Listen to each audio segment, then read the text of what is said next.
Civic Center TV salutes West Bloomfield area businesses with The Biz, where local entrepreneurs share their unique insight and knowledge on a wide variety of subjects. The Biz is produced with the support of the Greater West Bloomfield Chamber of Commerce. It's time now for The Biz.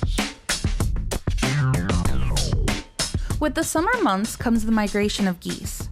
These waterfowl flock to the area to feed and nest in our lakes, parks, and fields. However, they seem to leave a mess behind them wherever they go.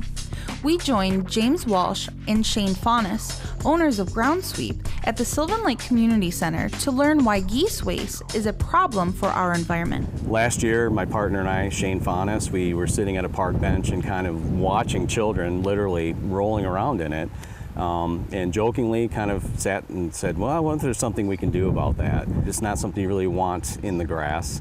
When the lawn cutters come through, they're not bagging it, so they're essentially just mulching it, and it's getting back into the soil. Eventually, that's on kids' feet, people that are going into the water.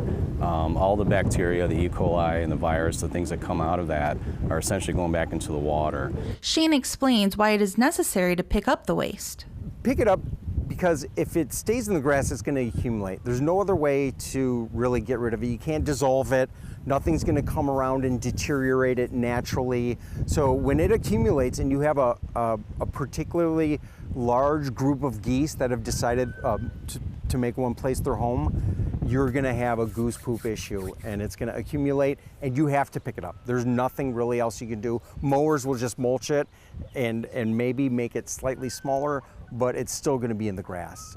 While the geese waste is not only messy and inconvenient, it is unhealthy as well. There can be a health risk. You don't read a whole lot about a situation where people become, deathly ill, but young children, especially the elderly, are susceptible. You can't really get sick just being around, geese waste. It would have to be ingested or inhaled.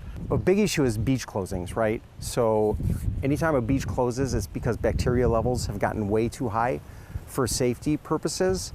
And that's when you would see a health risk, because now you're in the water, bacteria levels are way too high, and it's contacting your skin directly.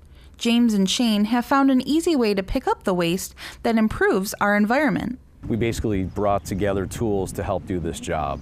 And we found a company that has a turf sweeper. It's about a 6-foot wide piece of equipment. It's chain driven. It has a nylon brush that counter sweeps the turf, so it's not a vacuum. But it sweeps all of the debris. So anything that's in your turf that's undesirable, that's near water, this machine will actually take it out. So it's pulled with an ATV, and we can quickly kind of work through acreage or areas and maneuver around park benches and things like that. There is nothing more frustrating than trying to enjoy a nice day outside and having to be cautious of where you step. And keeping our community clean is an added benefit.